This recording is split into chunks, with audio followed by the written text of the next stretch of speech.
5000 ઉપર સીટો વધારી છે મેડિકલની ગુજરાતમાં, બધી પ્રાઇવેટ. ભાઈ શું જરૂર છે ભાઈ?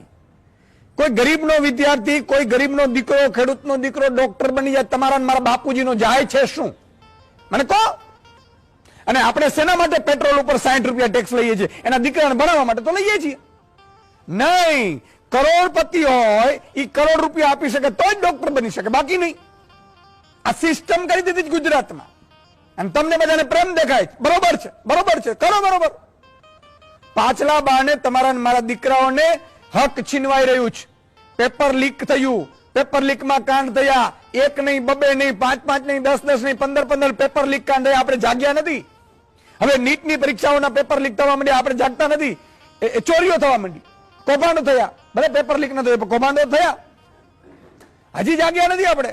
અને મેડિકલ કોલેજ પાછલા બાને પ્રાઇવેટો વધારી દીધી. અરે એમને શું કમાવાની જરૂર છે ભાઈ?